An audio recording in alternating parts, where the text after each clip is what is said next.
ഇന്ന് തന്നെ ഡൗൺലോഡ് ചെയ്യൂ. കാണൂ നിങ്ങളുടെ ഫേവറേറ്റ് ഷോസ്. അപ്പച്ചി പണം കൊടുത്ത് പറയിച്ച കള്ളപ്രവചനമാനേ വഴിയുള്ളൂ. ആ വിശ്വാസം വന്ദനയിൽ അടിച്ചേൽപ്പിക്കാൻ ദുഷ്ടബുദ്ധിയായി അപ്പച്ചിക്ക് കഴിഞ്ഞിരിക്കുന്നു. ഇല്ലാത്ത മൃത്യുദോഷ പരിഹാരത്തിന് പീഡനം അനുഭവിക്കുന്ന ആ പാവം. വഴിപാട് നടത്തി ക്ഷീണിച്ച് സംസാരശേഷി പോലും പോയോ നിനക്ക്? എന്തിനാ ഈ വഴിപാട് നടത്തുന്നതെന്ന് ചോദിച്ചത്?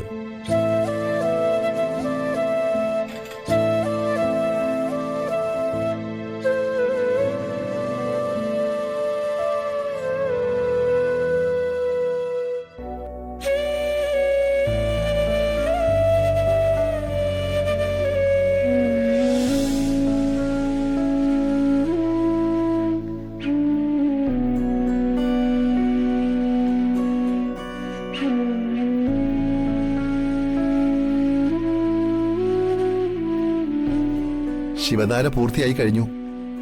വിശ്രമമില്ലാതെ അധ്വാനിച്ച് ശ്രീകോവിലിന് കൃത്യമായ അളവിൽ ധാരയ്ക്കുള്ള ജലം എത്തിക്കാൻ കഴിഞ്ഞു. അതുകൊണ്ട് തന്നെയാണ് ധാര ശുഭകരമായി പര്യവസാനിച്ചത്. ഭഗവാൻ പ്രസാദിച്ചു. അഭിഷ്ടസിദ്ധി ഉണ്ടാകും. ശംഭോ മഹാദേവ.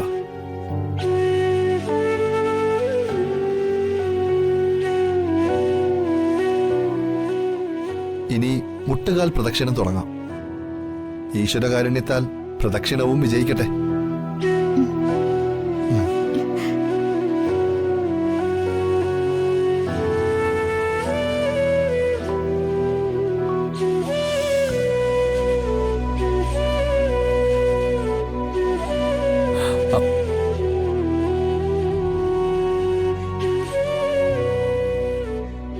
തിരുമേനി. ജഗനോ? എന്താ ജഗൻ?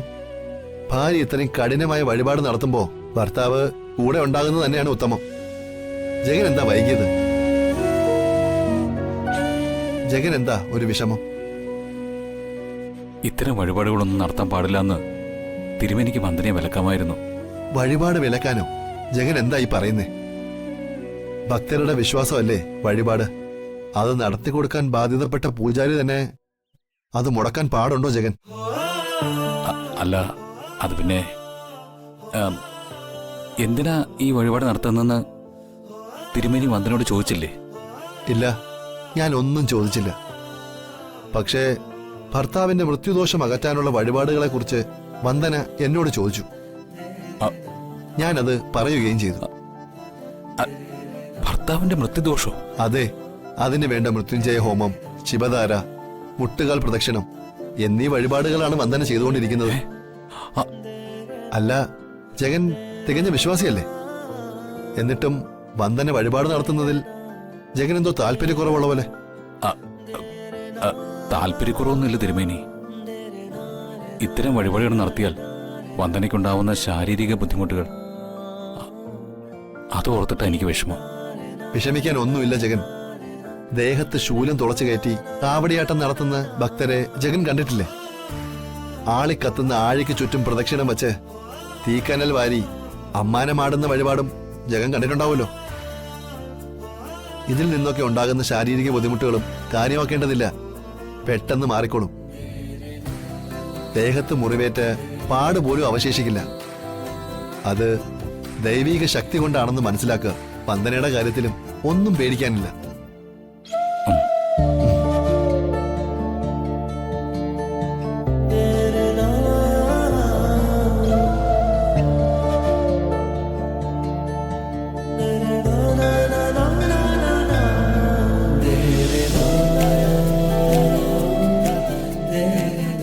ഇപ്പോഴാ വന്ദനയുടെ മാറ്റത്തിന്റെ കാരണം മനസ്സിലായത്. എനിക്ക് മൃത്യുദോഷമുണ്ടെന്നാണ് ജ്യോത്സ്യന്റെ പ്രവചനം. അപ്പച്ചി പണം കൊടുത്ത് പറയിച്ച കള്ളപ്രവചനമാനേ വഴിയുള്ളൂ. ആ വിശ്വാസം വന്ദനയിൽ അടിച്ചേൽപ്പിക്കാൻ ദുഷ്ടബുദ്ധിയായി അപ്പച്ചിക്ക് കഴിഞ്ഞിരിക്കുന്നു. ഇല്ലാത്ത മൃത്യുദോഷ പരിഹാരത്തിന് പീഡനം അനുഭവിക്കുന്ന ആ പാവം.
തീരെ അവധി കിട്ടിയിരിക്കുന്നു. ഇനി ഒരു പണിയെടുക്കാൻ ശക്തിയില്ല. ഹരിതയുടെ തുണികളെല്ലാം കഴുകണം, മുറികൾ തുടച്ച് വൃത്തിയാക്കണം. ഒന്നും ചെയ്യാൻ കൈയും കാലും ചലിക്കുന്നില്ല. ഒരു കൈ സഹായത്തിന് പോലും ആരുമില്ലല്ലോ എന്റെ ദേവി.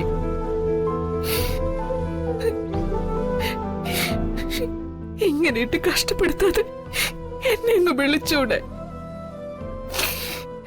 എന്തിനിങ്ങനെ പരീക്ഷിക്കാൻ ഇട്ടിരിക്കുന്നു? ചന്ദ്രികാമേ, മീനാക്ഷി വരുന്നു. എന്റെ സങ്കടം ആ കുഞ്ഞുകൂടി കാണണ്ട.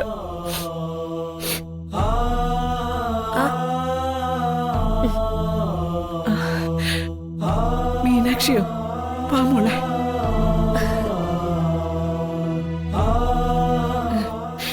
കൊള്ളാം. ചന്ദ്രികാമ നന്നായിട്ട് പണിയെടുത്ത് ക്ഷീണിച്ച മട്ടുണ്ടല്ലോ. അതൊന്നുമില്ല. ചില അടുക്കള പണികളൊക്കെ നോക്കി അത്രേ ഉള്ളൂ. നെഞ്ചുവേദന ആയതുകൊണ്ട് അടുക്കള പണികളൊന്നും ചെയ്യാൻ മനോജ് ഹരിതയെ അനുവദിക്കാറില്ല. ഭാര്യയും ഭർത്താവും കൂടി വണ്ടിയിൽ പുറത്തേക്ക് പോകുന്നത് കണ്ടിട്ടാ ഞാൻ ഇങ്ങോട്ട് വന്നത്. അല്ല, അവരെങ്ങോട്ട് പോയതാ? ഫംഗ്ഷനിൽ പങ്കെടുക്കാൻ പോയിരിക്കുക. വരാൻ കുറച്ച് വൈകും. ഒറ്റയ്ക്കിരുന്ന് മുഷിഞ്ഞപ്പോഴാ നിന്റെ വരവ്. അല്ല, അമ്മയുടെ മുഖത്ത് നല്ല ക്ഷീണമുണ്ടല്ലോ. അല്ല, ഡോക്ടറെ കാണാൻ പോയപ്പോ ഗുളിക തന്നിട്ടുണ്ടായിരുന്നില്ലേ? അത് ക്ഷീണമുള്ളപ്പോ കഴിക്കാനുള്ളതാ. അതൊന്നും കഴിച്ചില്ലേ? മരുന്നു മൊണ്ണം കേട്ടോ. മാനത്തെ കൊട്ട